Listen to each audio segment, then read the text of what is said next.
No, I'm still not reviewing 50 Shades Darker. It's just not happening. What's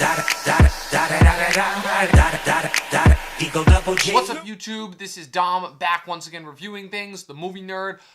So there was another movie that came out this weekend besides the Lego Batman, which was fantastic. It is a sequel to a movie that was released back in 2014 that I was not expecting to like as much as I did, and that would be the action hit John Wick. It stars Keanu Reeves, is directed by Chad Stahelski and David Leitch. These are the guys who reinvented the way of shooting action in terms of showing that you don't need 1700 jump cuts to shoot a great action scene, and they did a sequel to this movie, and I'm here to review it. So this is my official review for John Wick 2. Of course you will.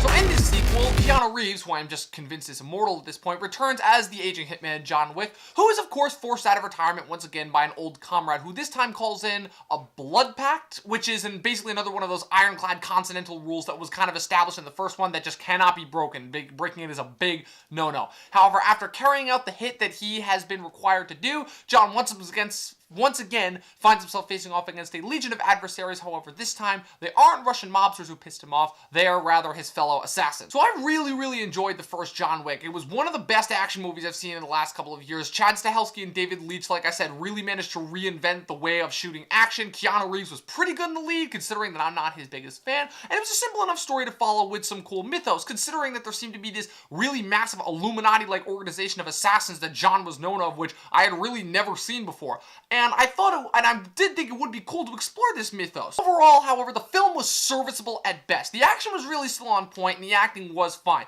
John Wick is still a great character, and the film went way more in depth with the way that the Continental and its rules work. We learn, of course, that one of those rules in the last one was no business, meaning no hits can be conducted on Continental ground under penalty of death, which, of course, you saw what happened to Adrienne Palicki in the last one. She tries to kill John, she immediately gets shot on sight, which I thought was really cool. So we got to see those rules in that system played around with a little bit in this film, and bringing in the idea of a blood pact as a new installment in this system, I thought it was really cool to see how that played into both John's attempt to retire in the first place, and it also showed the reason why he was able to get out in the first place, but also his just continued failure to stay retired. So in that sense, I really enjoyed it. And for the most part, the acting was fine. Keanu Reeves is once again fine for the role. He's not the best actor in the world, and he's proved more than once how capable he is of kicking ass, so mad proud. Tom Cruise is always going on about how he does his own stunts. I'd like to see him do half the shit that Keanu does. The other actors were pretty good. The standout, of course, for me was Lawrence Fishburne, because even though he only had about 2 minutes in this movie,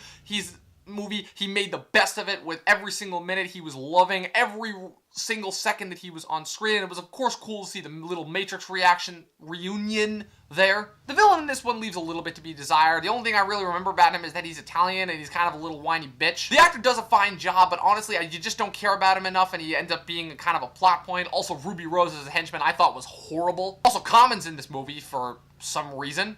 It really could have been played by anyone. But ultimately, the biggest problem that I had this movie was the fact that all sequels, of course, face, and that's attempting to bring something new to the table while not repeating the exact story from the first movie. This movie is trying so hard to be something completely new, but all this does is end up making what should be a very simple story really needlessly complicated. The first couple minutes of this film are actually pretty funny in that sense, because it almost pulls a 22 Jump Street in terms of making fun of the fact that sequels always repeat the first film, before blatantly telling the audience multiple times that this will not be the same movie. Unfortunately, hard as it does try, John Wick 2 takes what should be a simple premise and makes it really needlessly complicated by trying to expand the mythos and continue a story that ultimately and unfortunately should only have been contained to one movie. The action is still on point, the acting is mostly all there, and the expanding of the mythos is cool, but the story ultimately suffers from it, and it really just ends up being confusing, which is why this film only receives a 5 out of 10 stars from me. So that's it. That is my official review for John Wick Chapter 2. What did you guys think? Whatever you thought, comment below. Let me know. Subscribe.